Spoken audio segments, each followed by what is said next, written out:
What's up, YouTube? Welcome back.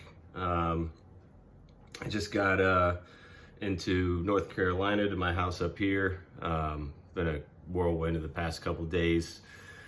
Thursday night, I literally jumped in my car like 10 o'clock and started driving to get up here so I can see my kid and my girl. And I originally planned on stopping halfway, like Savannah, Georgia area, grabbing a hotel to sleep for a few hours. But when I got up there, it's like 3 o'clock in the morning. It turned out like there were no rooms available.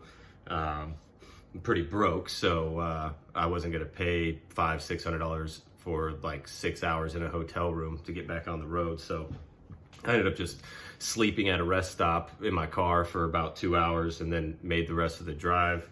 Had a full day of work after that. And then last night, straight up slept 13 hours and literally just woke up, got the sleep hair and everything. But I, jumped online and saw the update to the analytics on these YouTube videos and was, pleasantly surprised to see how many subscribers and watch time I've got on these videos. So anyways, I wanted to just give you guys a quick update of the progress of my rebound and how it's going. So unfortunately, it's been like, taking 2 steps forward and 1 step back the whole way.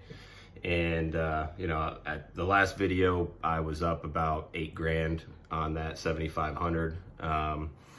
The time's ticking for me because basically the money that I'm using to try to make some money back, I have to close out everything except for my earnings and transfer the original investment back to my bank account in the next like 3 days to ensure that it gets into my account in time to pay off that debt. So I was up about 8 grand at one point. I took a couple trades on UST 2 days ago when it sold off pretty hard from 12 cents down to 4 cents. Made a couple wins, but during that midnight drive, it kind of took off to the downside, and that's when we trading on Coinbase Pro, and that's going to get delisted, or it actually already has. It got delisted yesterday about noon. So what I was holding in there was about 7 grand. I had to take a pretty decent L there and get out before it was going to get delisted. I was hoping for a big pop, right before the delisting happened, or suspension. I guess it's suspended on Coinbase Pro, not necessarily delisted, but you can't trade it anymore. And so, ultimately had to take an L there, like 3 grand. So ultimately I had a couple other L's along the way. So now I'm only up about 3,500 bucks, but I got a good chunk of my money sitting in a different crypto right now. I'm not sure whether or not I want to share the assets that I'm holding, waiting for a pop. I'll give some thought about that, and maybe when I hit the threshold of when I got to sell everything and move it back, I'll let you guys know. But it's got a good opportunity, frankly. If I get a decent little pop on this one, I did move some more money in, so there's about 18 grand total in this account, even though 3,500 of it is all that I'm up. But fingers crossed, I'm trying to take that one big win so I can at least get out of this thing and still have, about 20 grand to play with. Because if the market's down the way it is, there's a good chance I could take that 20 grand at least over the next couple months or into the next year and, double or triple it and, set myself up for being able to continue trading. But I wanted to give y'all an update where I was at. I'm up about 3,500 bucks. I'll be honest, if I had traded perfectly, I could have been up, like 50, 60 grand right now. There was lots of times where I was up, $10,000, $12,000. And, I just thought that I didn't want to miss it if these things ran up to previous, previous resistance prices that ultimately would have doubled my money again.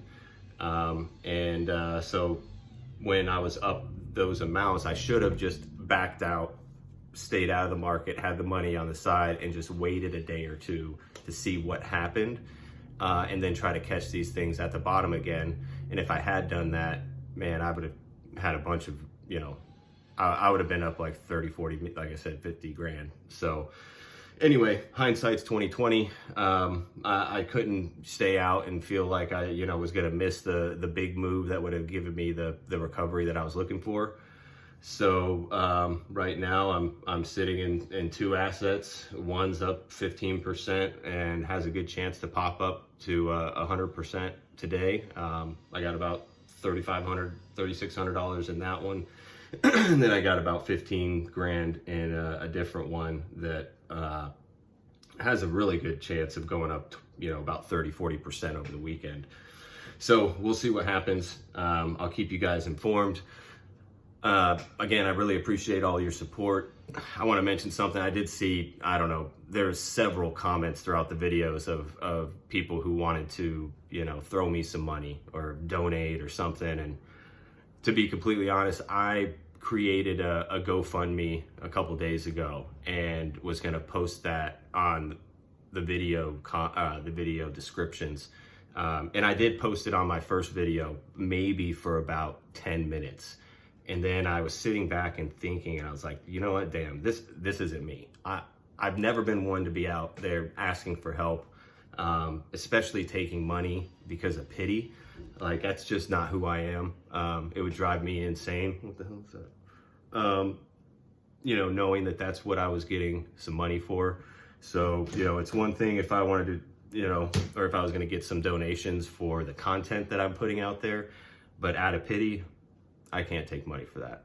So I took it down and have decided I'm not going to go that route, asking for money. And frankly, if I was on the other end watching, looking at some guy who just lost over 100 grand and he, you know, has got a decent job and whatever, I wouldn't be giving him money. I mean, I'd be like, well, he's an idiot. Like, he lost his money. That's his own fault. Like, why is he out there peddling?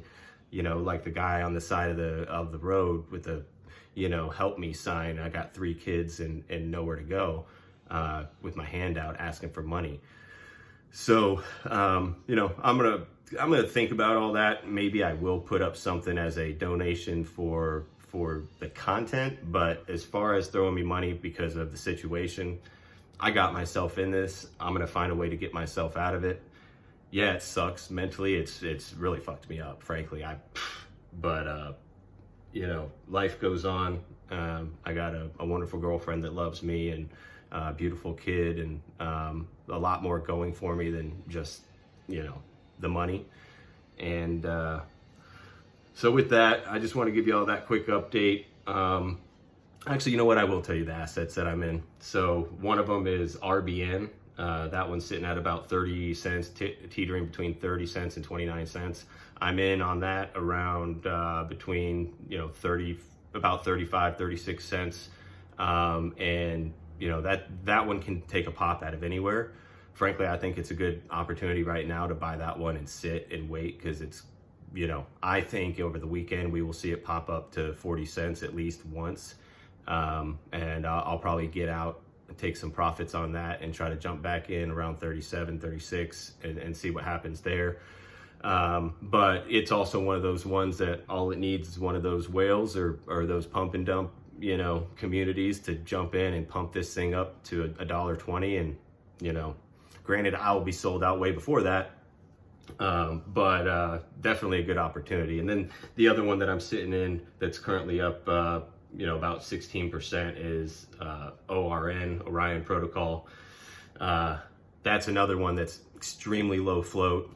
Not a lot of liquidity out there. So, you know, if one person goes in there into Coinbase and decides they're gonna, you know, make a market order of like 50 G's on that stuff, because some people don't realize when you make a market order, you know, that can move these coins a ridiculous amount. So if someone goes in there right now and takes a market order with, you know, $25,000, $50,000, after they make that purchase, they're gonna look and be like, oh my God, how am I already down, you know, $20,000. Well, that's because when you make a market order on something that has no liquidity, you're going to buy up the order book until you can get filled the quantity that you asked for at the prices that were available. So, you know, if you're trying to buy 20,000 shares and there's only 1,000 shares at $1.50, 1,000 shares at $2, you know, and 15,000 shares over at, you know, $2.50, you're going to be buying all the way up beyond $2.50.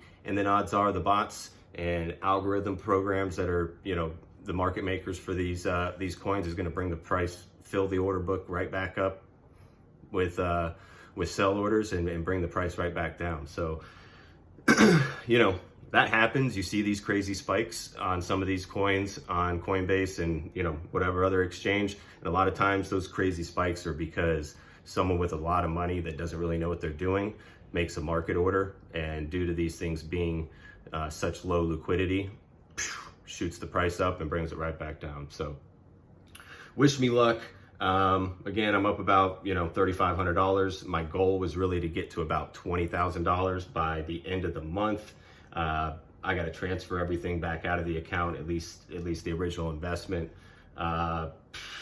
probably by the 1st or 2nd in order for it to be in my account and make the payment on the 6th. So anybody out there, you know, looking to try to make a quick buck, I'm thinking about making another video talking about getting rich. I've got some, you know, getting rich quick.